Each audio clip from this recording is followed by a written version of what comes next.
Hey y'all, it's your girl Claudia Jordan, and we're back with TGIF. We're here to spill the tea and break down the biggest headlines in the news and on social media that you make trend. So sit back, relax, and get ready to sip all of this hot tea. Please welcome Al Reynolds. Hello, Al. What's going on, Claudia? Welcome, soulmates. We are ready to get into this show tonight, and please welcome back from his vacation, Armand Wiggins. What's up, Armand? Hey, what's poppin'? I'm back. Not us wearing the same color. Okay. Yes. Well, it's Wednesday. It's Wednesday, yeah. So I guess we'll have to share pictures another time. And from what I saw from your Instagram, you couldn't share those pictures anyways. So No, I couldn't. But listen, I had a great time, and I got really tanned. I was all on the beach, spent a lot of money, got really drunk, but it was a good time. But I saw you guys had a good time too. You guys had T.S. Madison on here. I heard the jokes were ping-ponging off the wall, and you guys were laughing as if your life depended on it. So I'm ready to really get into some things. Yes. It was fun. Just want to say, y'all, be careful out here in Texas and Oklahoma. I got hit by the tornado, took my whole fence out. Didn't hit my house, but it did hit my fence. So just be careful. It's crazy storms now. This global warming thing is very, very real. All right, Al, what you drinking on tonight? You know me, my buttery Chardonnay right here. Okay. Armand, are you drinking tonight? Absolutely drinking tonight. It's just a little tequila soda water, though. Something light. That is not light. I got some vodka with some peach Red Bull. So I'm going to be lit. So we're going to be lit. Let's have a lit show because the soulmates deserve it. All right. So let's get into these topics.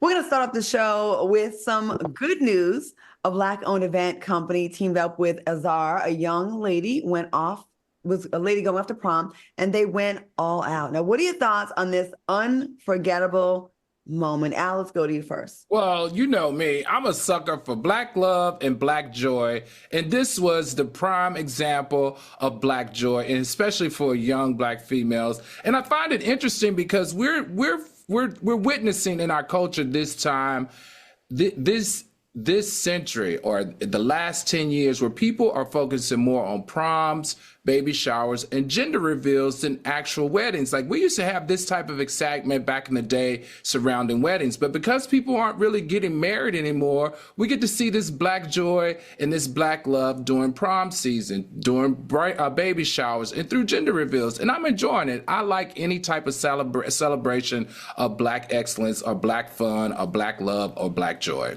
Okay, Armand, what are your thoughts? Well, they absolutely won. Like she killed it. She looked amazing. The send-off was great. I mean, I just want to know what the budget for something like that was. I mean, because that's crazy. Like this is some of the best times for me, prom season, because I love all the beautiful stuff too, but I like the ratchet stuff too. But yeah, it's always a good time, and I love how creative Black people are because we go all out. It is very entertaining. But this was amazing, and I haven't seen anything like it. I love seeing teenagers take pride in this and like getting glammed up and just feeling like, beautiful. And that's the memories you'll have for the rest of your life. And before you got to pay these bills, I really enjoy our prom project we do here in Texas. It's not on that level yet, but salute to them because that takes a lot of money. And you know what? Seeing the confidence that these young folks have after something like this, like their chest is like puffed out a little bit more. Their head is a little bit held a little bit higher. They just look really happy. And you can tell they just fulfilling themselves. And I love to see it. Chris O said gorgeous, and Danny said we are so creative. All right, and Kev the creator said budget. Who said that? Okay, no budget. Okay. Period.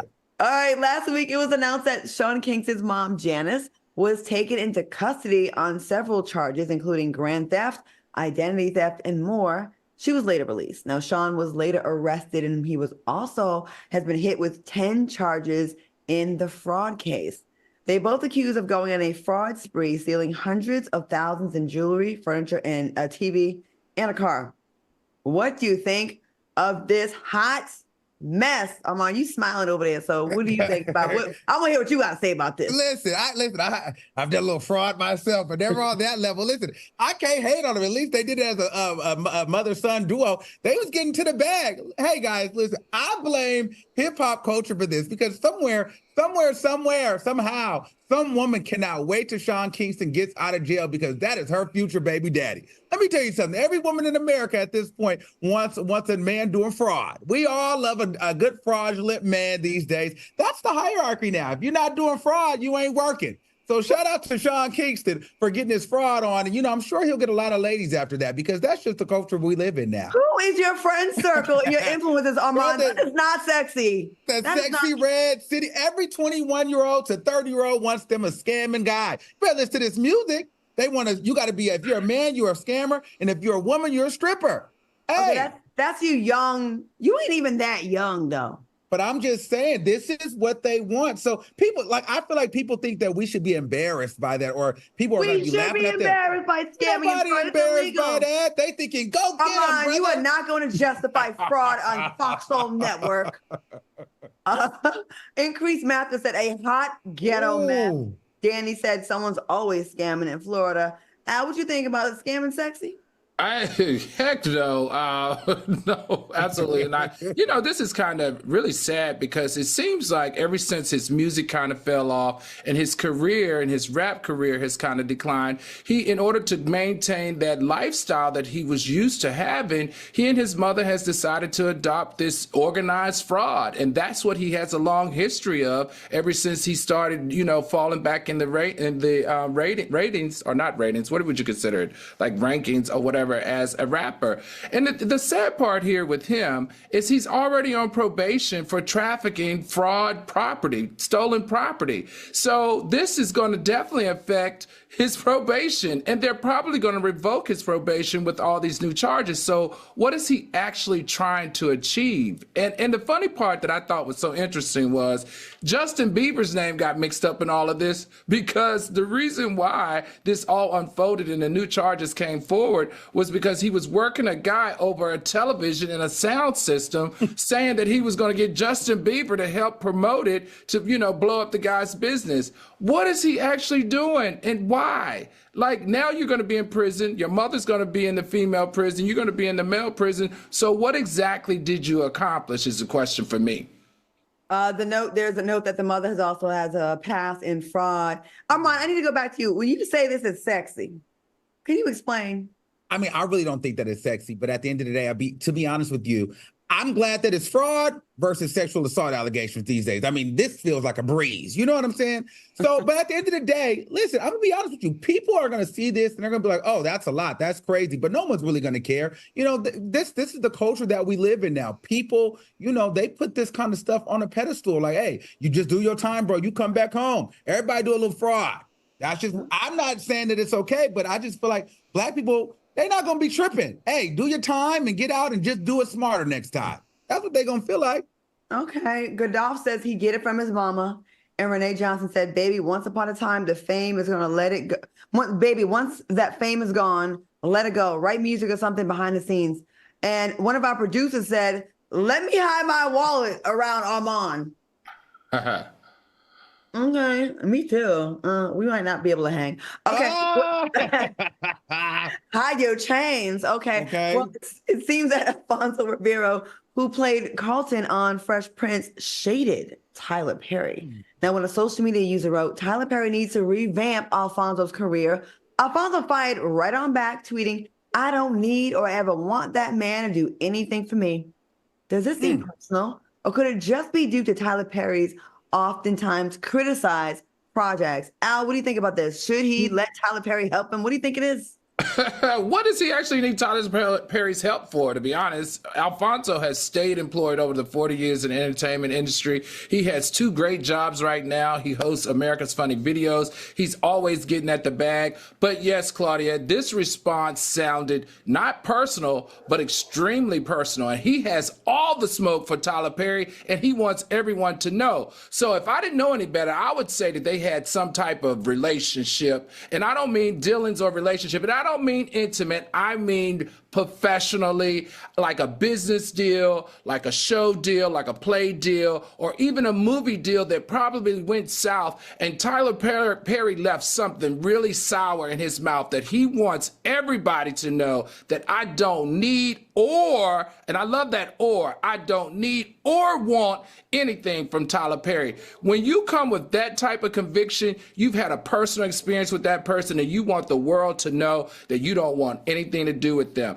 And I also think it's funny because we've never heard Alfonso in the 40 years of following him in this business be this vindictive in a comment. And also he's on the internet. He's seen how people, have taken this and made it viral, and he has not stepped down or changed or even addressed it. So yes, very personal. Not leaving something sour in his mouth, a sour taste in his mouth. Say it isn't so. Carmen Boone 87 said Monique hacked Alfonso's account, and she was the one that was putting that out there. And Rolanda Broom said, no, he does not need to work with Tyler Perry, especially if he feels this way. Okay, I can't read all of these. Okay, go ahead, Armand. What you think about this? I agree with Al 100%. It's definitely personal. And for me, I just feel like a response like this lets me know that, hey, you've been wanting to say something. You just feel like you can't because of relationships or optics or, the culture of Hollywood. You don't want to get canceled or you don't want to burn any bridges, but you probably have gotten fed up and you've been wanting to let this off for a minute. And this is your time to let the world know you don't fool with Tyler Perry, because whatever happened, he feels slighted by Tyler in some sort of way, but he couldn't just come out and say, hey, I don't like Tyler Perry. Tyler Perry played me. Tyler Perry stole something from me, So you took time to respond to a tweet, and in that tweet, you're now allowing us to read between the lines and catch your energy through your response. So it's definitely personal, and he definitely wanted to get this off, and that's why he's letting it rock, because he's been holding this in towards Tyler Perry for a long time. He doesn't like Tyler Perry. Cancer Creator said, period, Carlton doesn't need Tyler Perry. He directed 12 episodes of one of Tyler Perry's shows.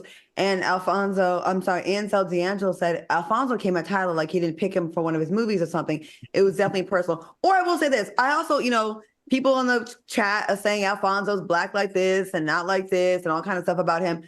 I wanted this a little bit of not elitism, but Alfonso was on very much major network television. You know what I'm saying? He doesn't do like the, WB and all that kind of stuff. Like he's like, network TV for the most part. He's done like a lot of A-list projects. So I wonder if he feels like he's like too good for those types of things and maybe looks down his nose. But I would really be curious if there was ever like an issue between those two. I don't know. Arnold Norfleet said, Claudia, have you ever been offered any roles by Tyler Perry? No, but one time when I had Out Loud with Claudia Jordan right here on Fox Soul, I interviewed Monique, and she had a lot to say about Tyler and Oprah. And heard Tyler was looking for me, and he got a hold of me, he got my phone number, and he called me, and we talked for 45 minutes about a whole bunch of stuff. And I told him about a project, and I kind of try to pitch him something he'd like. Anyway, you never know. Stay tuned. Hey, Tyler. I didn't say anything bad about you. Okay, don't go anywhere, because coming up next, you won't believe where a billionaire is planning to travel. They do not learn. They do not. You already know what it's going to be, right? Okay, and later we get into a shocking tea fact of the day. You don't want to miss this. Keep it up. We'll be right back.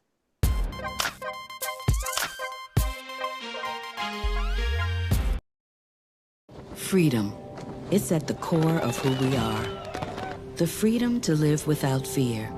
To jog where we please, to wear a hoodie, the freedom to breathe. Before we celebrate the freedom most Americans have, we must fight for the freedom all Americans deserve. Because all lives can't matter until Black lives matter.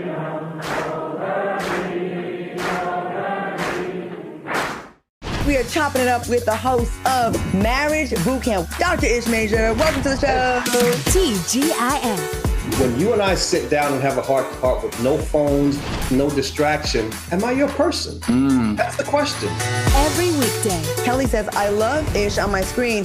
Is he single, asking for a friend? Join the chat. I am single, Kelly. Who's the friend? Kelly, who's the friend? Please comment back. On Fox Soul.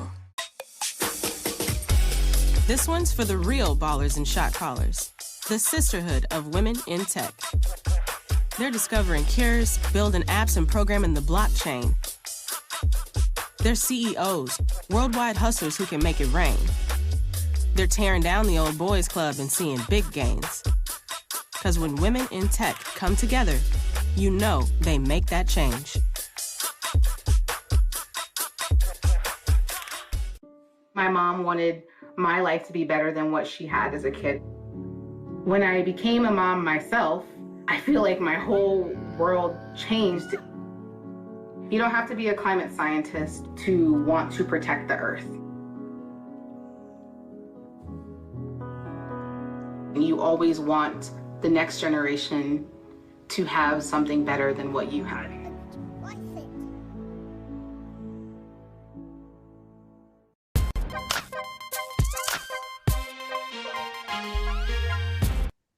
Welcome back to TGIF. All right, y'all. Country artist Jelly Roll stunned social media when he revealed what keeps him sober from using Xanax, cocaine, and codeine. He said marijuana keeps him sober, and he revealed that a world without the weed would have him doing those drugs. Is this a better way of remaining off harsher drugs? Real quick, Fox Soul would never and is not promoting or encouraging any type of drug use, because that's just not how we are. Al, what do you think about this? I really like Jelly Roll. I just really have been watching him over the years develop as an artist, going from, what he did before to country. He's always been transparent about his battles with drugs. And I like it because you can hear through his voice and his conversation that clearly he's having therapy or getting therapy, because marijuana is used as a harm reduction strategy if you take therapy around drug addictions. It helps relieve anxiety. It's not as hard on the body, on different organs of the body.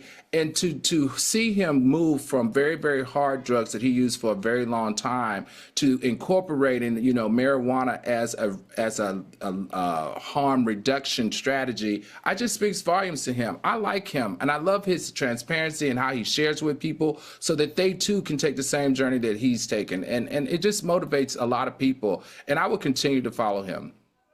Our soulmates are so shady. Bray Sims says he needs to be doing some Ozempic. Rosemary Watson said marijuana is legal in California, so it's no issue. And Henry Gibbons says doing a drug to stay off drugs. Okay. Armand, what do you think about this?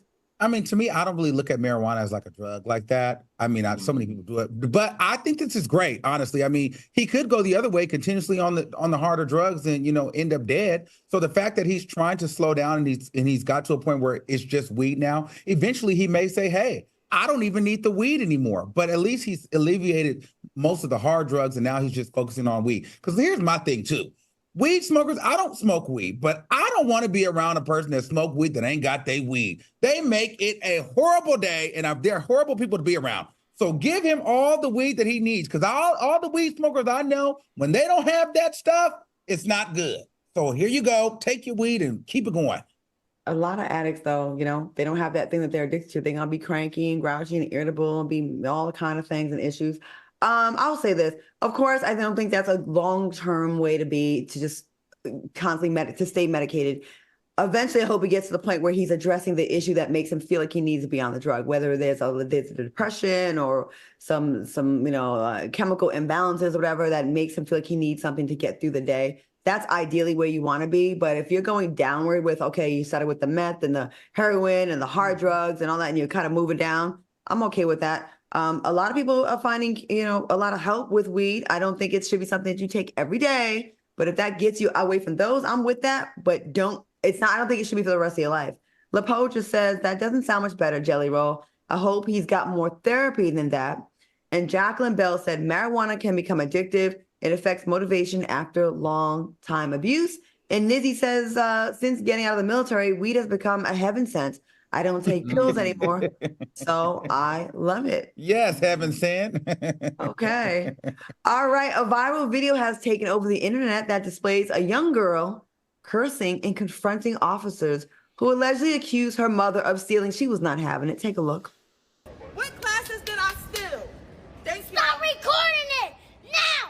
You should not be recording it without our permission. For my safety. Thank you. My aunt stole glasses. It wasn't her. Do she have a white t-shirt on? No. Okay, how do you feel about this? And is this embarrassing to the Black community? Real quick, the aunt admitted to accidentally stealing from the store. And since then, a GoFundMe has been created to raise funds for the little girl's traumatic experience. She seemed like she traumatized the police, though. With her, she was like, Al, what you think? Oh, I don't know. This was very hard for me to watch. And I got to be honest, it was kind of upsetting. I don't think it was embarrassing to the Black community, but it was embarrassing to watch a child behave like that, like out in public in a very sensitive situation where her mother was being arrested. But look, you can't blame this little girl. This little girl is just giving you behavior that she's learned. And I can imagine she probably learned this behavior from her mother or even her aunt or someone that she's around on a regular basis. I didn't grow up in this era. My parents would never allow me to act that way around authority, even given an accusation of stealing something.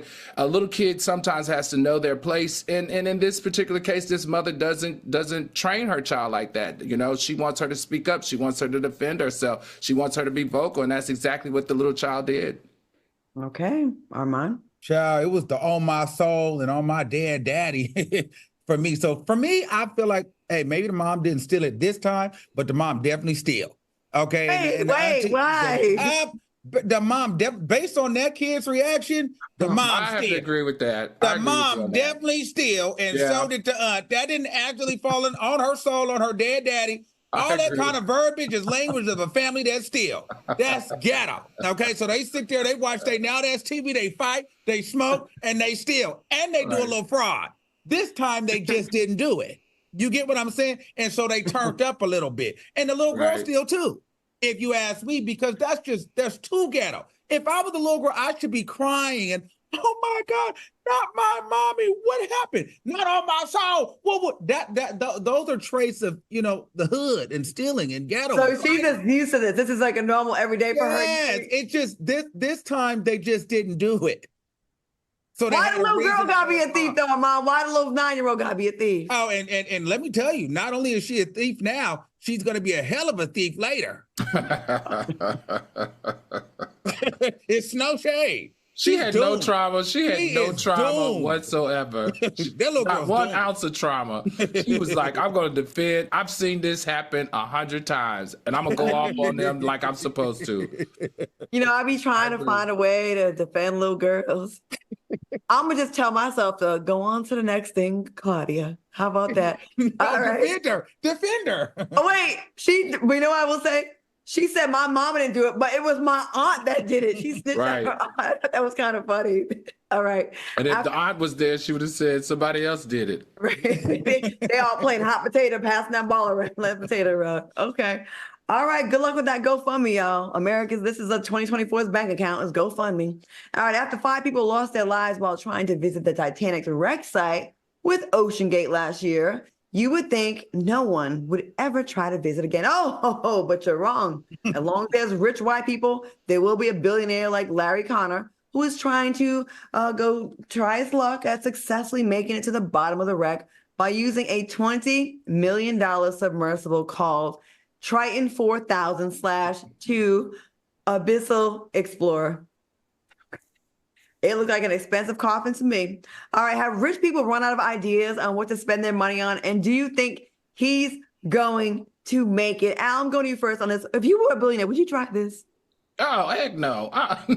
No. Is it me or do white billionaires have a fascination with the Titanic? I swear. Why can't they just leave this ship alone? And it's just so funny to me because, when white people become billionaires, they all of a sudden want to explore the unexplored. When we become billionaires, we want to buy houses and cars and jewelry. We're not trying to go where people die and don't come back. But I do understand on his defense, I do understand that he, this is a part of his mission in life. He's on a pioneer, he loves pioneering ventures. He did a deep sea dive recently, and he's also planning to go with an all civilian trip to the moon or somewhere in space. So I guess when you got that type of money and you can throw $25 million just to go jump in a ship and go down and see what it looks like, then good for you. I don't need a rain check for that one. I think because they don't really have, for us, right? Even in all shades of blackness, it don't matter, right? There's a risk associated with driving 45 minutes, right? You could get pulled over. You might catch the wrong one, get pulled over for a tail light. They harass you. You talk back. Boom. Gunshot to the chest, right? Like we know every day there's some risk for us out there. So that's enough excitement for us. I think life has been so good for these people and so easy that they just like, I'm bored. I'm just so bored. I have nothing that has raised my blood pressure in a long time. So they gotta go tempt death. They're always messing with wild animals, sticking their hands in alligators' mouths and lions and going on safaris. And now you want to go to the Titanic that's already claimed so many people's lives. Armand, what do you think about this? Outside of the boredom, I also think it's arrogance. These rich white billionaires, they like to battle each other. So part of his mission is to show that, with good mechanics and great technology and it done right, then you too can go down there and do it safely in a smart way. So he's trying to prove to people that it is safe to explore the Titanic. You just have to have the right equipment.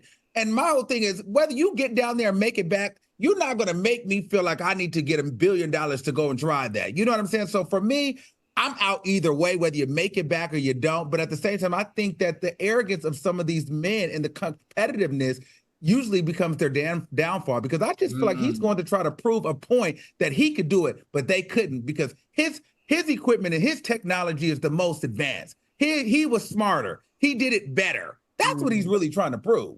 Are we rooting for him? I'm rooting for people to stay alive. I don't think that, I'd be interested for him to come back, but if he don't, hell, that's on him too. He ain't gonna do nothing for me. Are we rooting for him?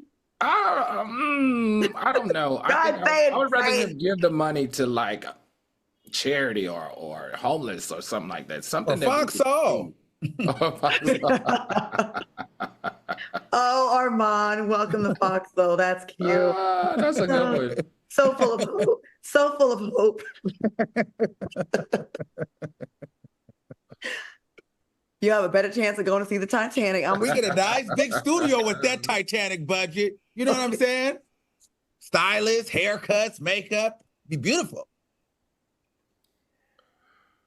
Coming up next, a meteorologist is body shamed and sets the haters straight. And later, we get into some cheating T-mail. That's straight ahead. Don't go anywhere.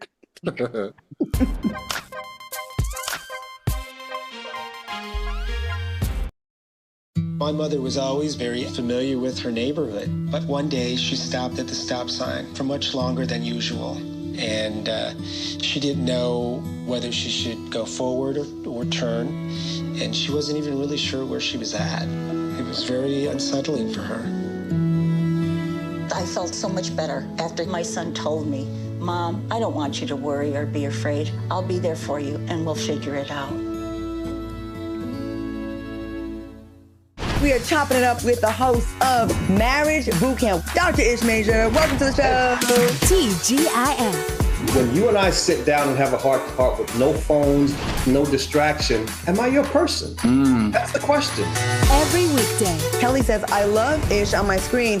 Is he single, asking for a friend? Join the chat. I am single, Kelly. Who's the friend? Kelly, who's the friend? Please comment back. On Fox Soul. This one's for the real ballers and shot callers, the sisterhood of women in tech.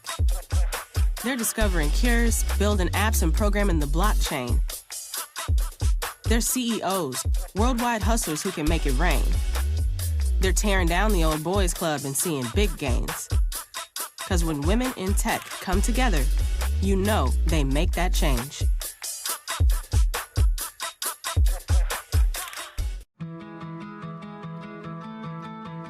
There was a time in my life where I was extremely homesick. I decided that I needed a pet. When I first saw a turtle, my heart was full. He jumped up and kissed me and jumped right into my arms. I immediately went up to the volunteers at the shelter and said, I want him. He's got to come home with me. Now I'm anything but lonely.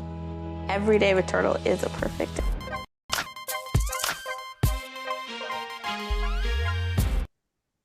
Welcome back to the show. We're having a great time tonight. Soulmates, put some flames in the chat if you're enjoying tonight's show.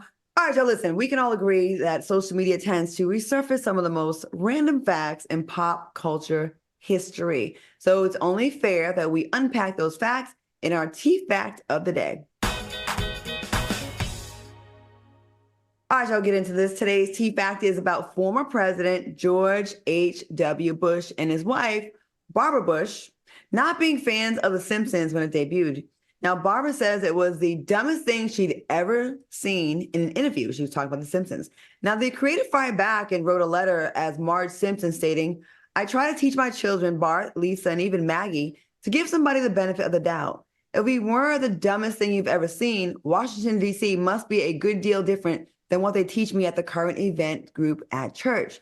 All right, y'all, what do you think about Marge reading Barbara? And did you know about this? And real quick, after Barbara's death in 2018, The Simpsons creators revealed the First Lady had sent a letter of apology. So she did apologize. Al, what you think about this?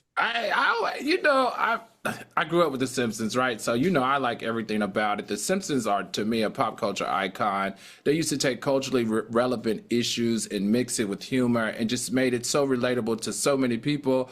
And it was so funny that basically Marge handed Barbara her you know what, because she was like, "Don't come for us and we will not come for you," or "send for you," whatever that saying is. But I like the fact that Barbara then, took a step back and understood the cultural relevance, the cultural impact, the legacy that Simpsons has. And Simpsons has actually taught a lot of people a lot of things. And she acknowledged it and apologized. So I enjoyed the apology.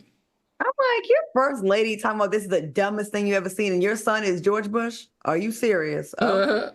All right, Quaker Oats guy. Okay, Armand, what you think about this? Mark? Maybe because The Simpsons, did all that prediction of the future. I remember just watching The Simpsons with my aunt. She used to love it and be cracking up, and we'd always have to watch it like 7 p.m. Like, it'd be a thing. Like, you have to shut up. The Simpsons was a big part of like our culture, even growing up with my dad and my aunts and my grandparents. So I thought this was great that they even took a real life approach to it and messaged as Marge. I thought that was pretty clever. And it just goes to show you, the minds and the creators and the production team behind The Simpsons and why they're so great and why they were such a staple. I just thought that was iconic and I thought that was revolutionary. It was dope. And then she had to put respect on it. So I think that was cool. And it just goes to show you why The Simpsons is like one of the most iconic cartoons of all time.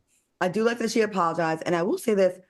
I need to know, I hope someone does a documentary someday about how are they able to predict so many things that have actually happened. They have predicted so many things that have actually happened in our politics, in our technology. Just go back and look. Just Google it. There's so many videos about it. It's eerily accurate, the things that COVID, Donald Trump presidency, a female president, they said. Very soon. And they also showed Donald Trump in a often. Yeah, they did. Okay. Okay. All right, let's get back to some topics. Leslie Horton, a meteorologist, set a troll straight who tried to body shame her, not knowing her medical history. Take a look. Just going to respond to an email that I just got saying congratulations on your pregnancy. If you're going to wear old bus driver pants, you have to expect emails like this. So thanks for that. No, I'm not pregnant. I actually lost my uterus to cancer last year. And this is what women of my age look like. So if it is offensive to you, that is unfortunate. Think about the emails that you send. I am not mad at her because you do not know what you're talking about sometimes when you come from people. All right, what message about kindness and not criticizing people's bodies does this send? Mom, what you think? First of all, that was definitely a white person that sent that email. Like, don't tell me what type of emails I should expect if I'm going to wear these type of things. Okay, I'm sorry. Excuse me. It's about to go bad. I already know. It's already about to go bad. I'm sorry. Okay, but listen, at the end of the day, that's some white people shame right there. That was a good one, honestly. But like, she prepped her for that. You know what I mean? But okay, I get it. Here's the thing, Leslie. You don't respond to the trolls because at the end of the day, they're just going to send more of those emails. What I've learned is people try to pick you apart all the time because they have nothing better to do. And most people that are picking you apart would never show their face. So you're arguing with the screen. They're always going to win via text, Twitter, email. So at the end of the day, just know what it is. Obviously, she felt a way about it. It's unfortunate. But people are going to pick on you all the time, especially when you're in public. People are miserable. So you just kind of have to take it with a grain of salt. You note it and you probably get some better pants. Oh, my God. Oh, my. Okay, Al, what you think? I liked her response. And you know what I like more than her response? I like the fact that she works at a station that allows her to address it. And I think that's kind of cool because that's kind of showing that they support her. But I have to agree with Amon on this one. Like, lady, you do television. You're in the entertainment business. This comes with the territory. You can't respond to all of them because if you respond, then they've won. You know, I know it's hard, but for some reason, I think she responded because she too thought that those pants were awkward looking on her. And it hit a chord and she was like, dang gone, they got me because they see my fupa or whatever you call that thing there. Because that's how it happens. Sometimes you pushing the envelope with what you're wearing sometimes. And then that person sent in exactly what her fear was. And so she was like, okay, let me take this time to try to shame them for talking about these ridiculous looking pants that I have on. So, I mean, it goes both ways because if she's been doing that for any length of time, this is not the first comment that she's gotten about something she's done, whether it's her hair, her face, her body, her shirt, her pants. This one just hit a chord. And rightfully so, though. You know, there's some things if you criticize my makeup or your shirt or your earrings or your hair color, those are all things that we really can change. And they're like superficial things. But I do think it is asking a lot of someone that has had a traumatic thing happen to them as the removal of one's uterus. You know, a lot of women feel like that's the end of their femininity. You know what I mean? Like, I do understand, like, if you get picked apart every day and then every few or every once in a while, you're like, you know what? I'm sick of it. And maybe she did it to teach a lesson. Like, you never know what people are going through. So I'm not mad at this, Reed. Now, if she was always doing it, like, oh, you made fun of my glasses. Oh, how dare you? Oh, you made fun of my shirt. Okay, now you're being too much. But if you like hardly ever say anything and then you kind of come out and clap back about a medical thing, I thought that maybe was me. Hopefully there's a lesson to that person that wrote that because okay, yes, the pants are whack, but it's not that important in the big picture when you think about someone having their uterus removed and their stomach's going to be like that. Women with fibroids look like that sometimes, you know? I don't know. All right, the plainest Jane said, y'all was supposed to be uplifting the lady with tears. And Nizzy said she should have threw the name of the person that emailed her in there. And then Janet DeBarge says she checked that. And Nizzy said, I love how she did it. Beautiful, nice, nasty. And Kim White said, you never know what people are going through. And Britannica Yanni said, nobody should criticize people if they are not fully right, period. But we do. People do. But in this point, she got I get dragged by my teeth, my hair, my body. I have to smile and keep it going. Do you think you'd feel different, though, if it was a health issue, though? You know what I mean? Yeah. I mean, if it was a health issue, I probably would feel different. But here's the thing. I've judged people and didn't know. I thought people were pregnant and didn't know. I thought people had situations going on and didn't know. And it just, at first glance, you just think, wow, you look a mess. You know what I'm saying? But then you find out later, wow, I apologize. Mm-hmm. Okay. So. All right. Keep it locked because coming up next, Kehlani is calling her peers out. And later, Saucy Santana has a message for women. Stay tuned.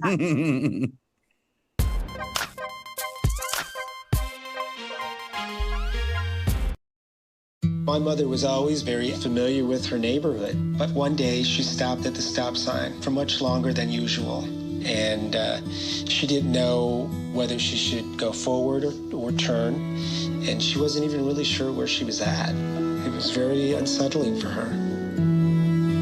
I felt so much better after my son told me, Mom, I don't want you to worry or be afraid. I'll be there for you and we'll figure it out. We are chopping it up with the host of Marriage Bootcamp, Dr. Ish Major. Welcome to the show. TGIF.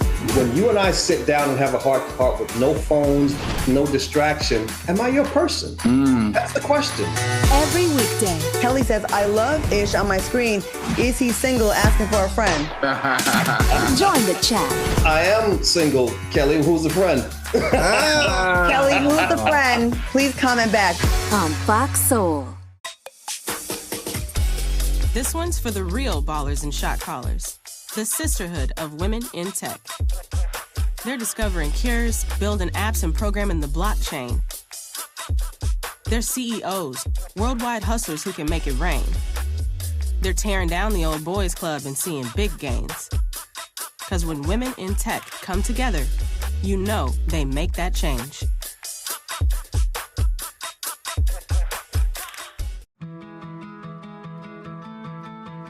There was a time in my life where I was extremely homesick. I decided that I needed a pet.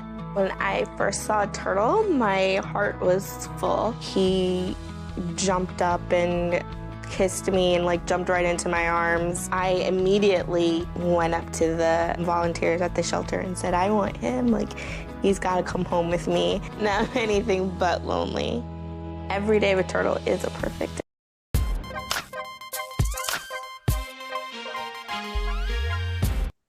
Welcome back to the show. Speaking of bodies, there were content creators who sit around eating enormous amounts of food for content. Meanwhile, before and after pictures of them are going viral, calling out their unhealthy ways. Do you think these types of videos are jeopardizing one's health in exchange for likes, clicks, and views? Al, what you think about this? Like they're thin, then they're always super obese. What you think? Yeah, I guess, listen, I know the original two that we saw on there, that's not the before and after. I think Twitter fact checked it and found out that the second lady is a different person. But I do see a lot of people. There's one that I really like, and it's a black female who's, pretty healthy and she eats a lot. And I really am obsessed with her right there, with the way she cooks. She talks to her man. But I am concerned. I am really concerned about her because she really should be watching her diet, watching her sodium, and watching her caloric intake. But I am obsessed with the way she eats and the food that she prepares. So I don't know what's the give and take here. Her name is China the doll. And in that video, they said the man is the same, but not the woman. Oh, yeah, the man is the same, but not the woman. Yeah. Just getting paid to eat like that. Okay, Alma, what you think? Go ahead. It's unfortunate that people are willing to die for views. Nick Avocado came out, he was vegan at first, and then he turned into just eating a bunch of BS. But he's rich, but who cares when you can't even breathe? You're sleeping on a breathing machine, you got sleep apnea, you've developed all these, heart diseases and all this different stuff in your body for views. And then sometimes the views start dropping. When you mess with YouTube, sometimes you have good moments, sometimes you have bad moments. And it's just unfortunate. I personally would never sit on camera and eat for you all like that for a few thousand or $100,000 or even $1 million, because at the end of the day, I can't even enjoy it the way I want to, because this man now can't even walk or wipe his ass on his own. The guy on the Nick right. Avocado, yes. So imagine that. You've eaten all this food, got all this fame and success, and somebody else has to now wipe your ass.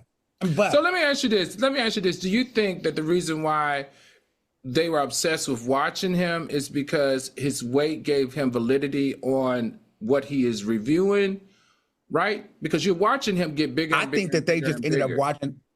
Yeah, I think it started as a train wreck, because on YouTube they even have a series, and it's got millions of views of watching the Nick Avocado get bigger and bigger and bigger. And so he started off one way, and then he slowly started going bigger and bigger. And then people started being afraid for him. They started saying, hey, let's check out his health. Let's see what's going on. And he would get mad and go off and say, I'm fine, I'm okay. And he'd eat more and eat more. And now he would get the most views when he would pig out and be sloppier. So the thing was, he was getting so much attention with that. So then he just didn't stop. And now it's about the show of how fat he is. And they even had a timer on YouTube at one point as to, how long he would stay alive or when he would die. And so now that's the going rate. When will Nick Avocado die? That's crazy to me. It's not worth it. I think this is an example of people like him thinking they're laughing with him, but they're laughing at him. And it's at his demise, seeing obese people splurge and pig out and binge. And at first it was interesting. Now it's they're kind of they're not there for him in any good build. They're making fun of him. It's like watching a car wreck or a train wreck. You just can't look away. People making fun of these people. And I think that's really messed up. And I'm so irritated with how much people are addicted to attention, to the point where you will risk your life for attention. You'll get surgeries for attention. You'll deform yourself for attention. You'll get heart disease for attention. You'll get STDs for just do anything for attention nowadays. And it is maddening. All right, Cassandra Cole said, I like mukbang at first, but I'm getting big as heck just watching his stuff. Unique Jacob says, Monique, mukbang creators are any size. They like it more when the woman is pretty and thin. And Saturn Dragonfly said, those YouTube checks were too good for Nick to stop. And Britannica Yanni, she agrees. She's like, I'll tear it up for some money. Oh, and Nizzy said, this makes me sick. One of the 7 deadly sins is gluttony. I'm not in the church like that, but eating like that, it has to be a sin. I do laugh when people say like these things are sins, but then they be having orgies on the weekends, or they be having premarital sex, or they be smoking drugs. Okay. That's not that bad of a sin, I don't think. All right. It's now time for us to give advice to our soulmates who are dealing with crazy situations and might need a little guidance from our esteemed panel. This is our T-mail of the day.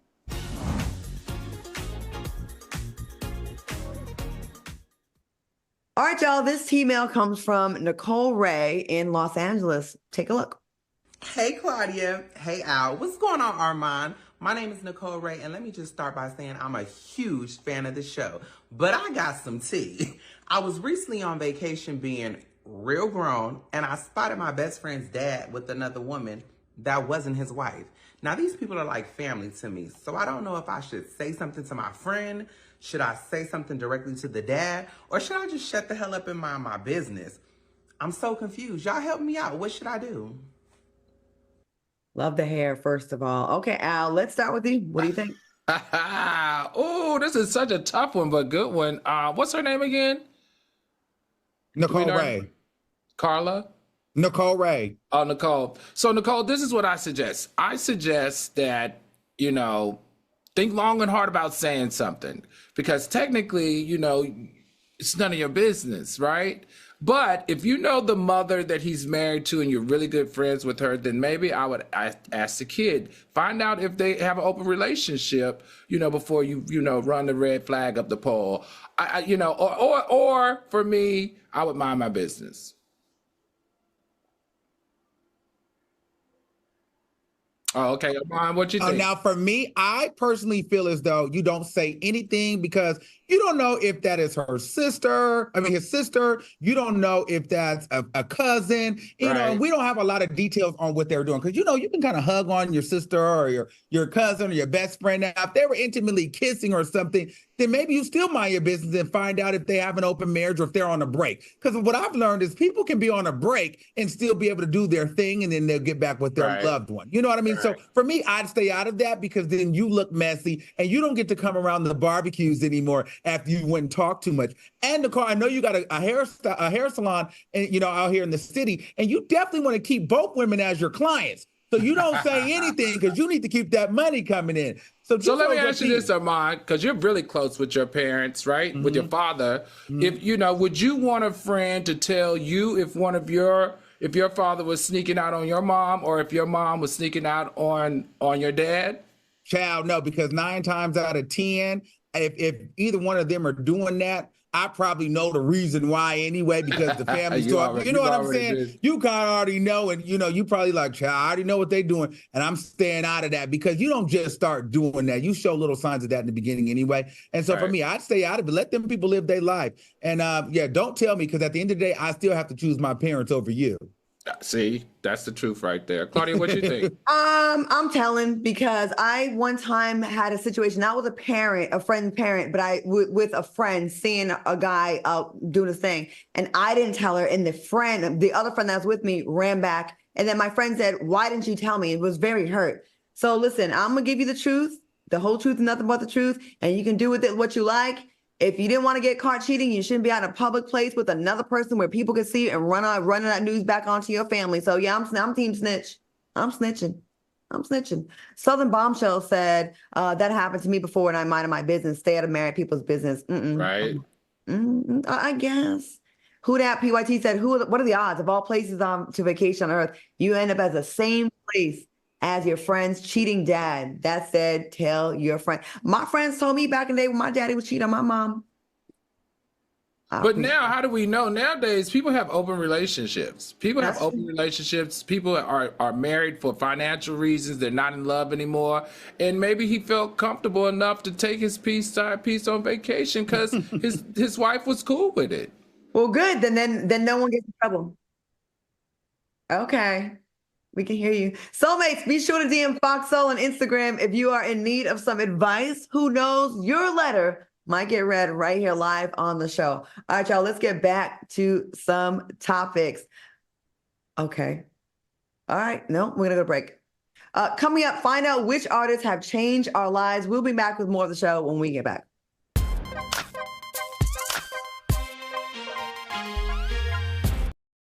Freedom. It's at the core of who we are. The freedom to live without fear, to jog where we please, to wear a hoodie. The freedom to breathe. Before we celebrate the freedom most Americans have, we must fight for the freedom all Americans deserve. Because all lives can't matter until Black lives matter.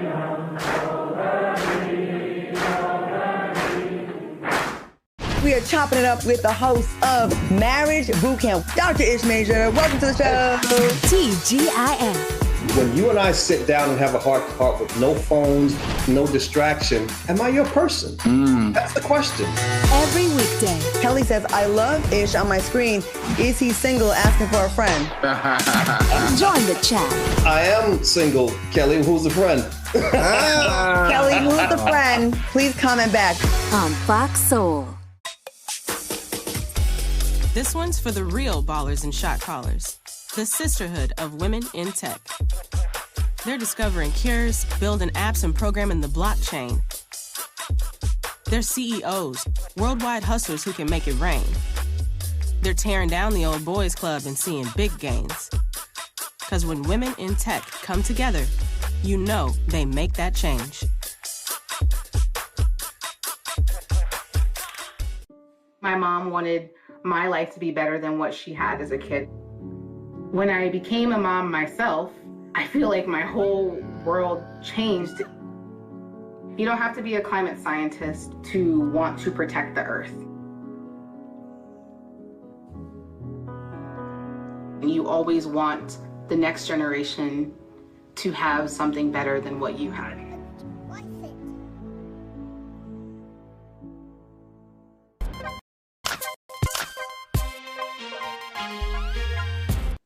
Welcome back to the show. All right, Kehlani is calling out her peers for their silence when it comes to the issues going on in Palestine. Take a look.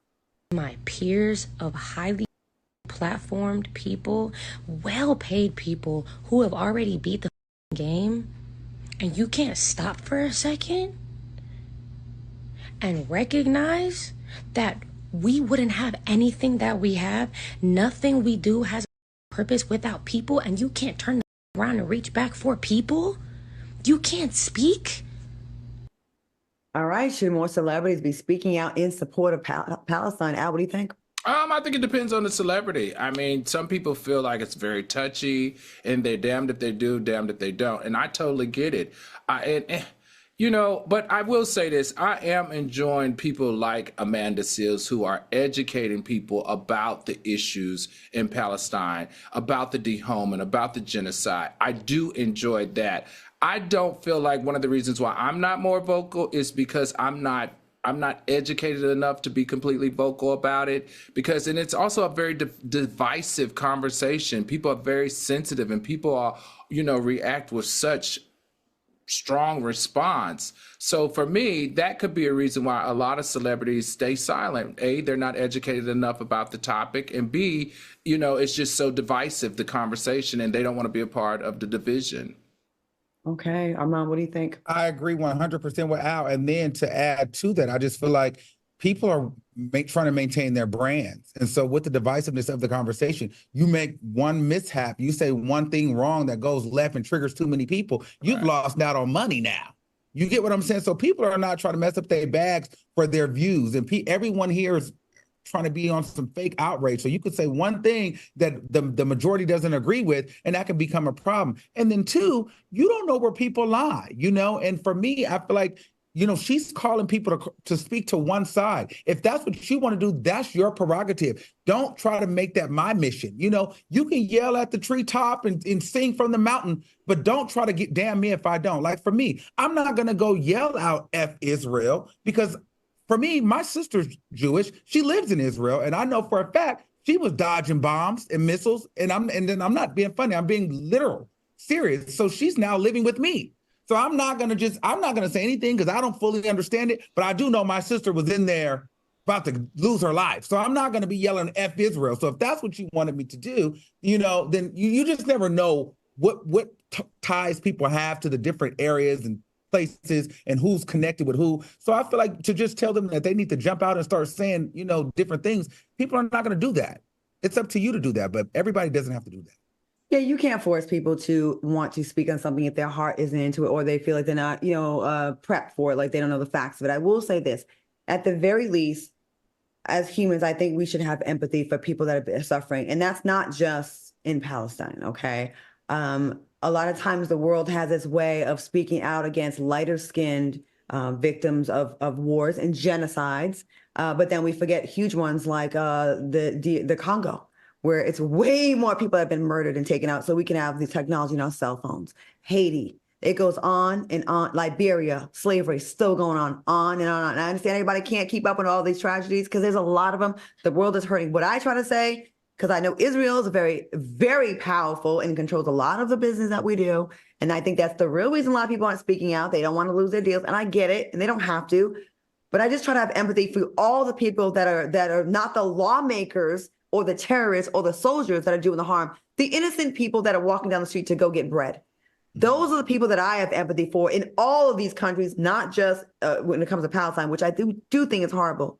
But with a lot of I do find the world is so quick to be like, pray for France, but never speak on the Congo. Pray for Ireland or whatever, but never speak on Haiti. You know what I mean? And that's what bothers me. I wish we would have the same energy for the darker countries as well. Like people are people, and there are a lot of people in this world that we can cap for and champion for that need our thoughts and prayers. I will say that. Roderick said, what about the Flint water crisis? Exactly. And Mississippi water crisis. Exactly. I see no one running to Flint. And the plain as Jane said, every celebrity is not a representative of what is your cause. You need people who want and are passionate about it, not force them to. And Jermaine Lindsay said, we can't ask entertainers to do something our elected representatives aren't doing. Hey, if it's in you, do it. If it's not in you, don't do it. And you sleep with yourself at night and you have to deal with yourself at night. Yeah. That is on you. That is a personal decision.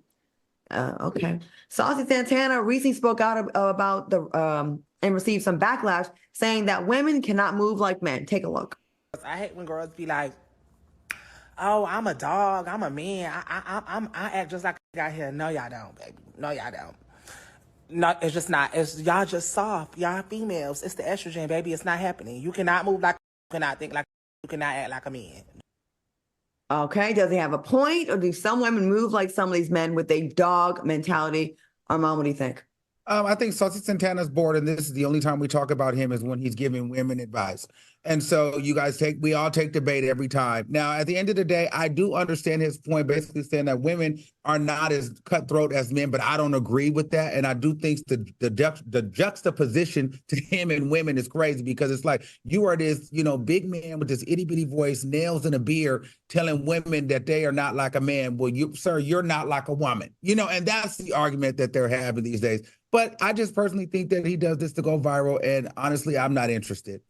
Okay, Al, what do you think? I think Armand wrapped that up and put a bow on it. I couldn't agree more, in the sense that, it doesn't make, I don't know. It didn't make a lot of sense to me. What do you think, Claudia?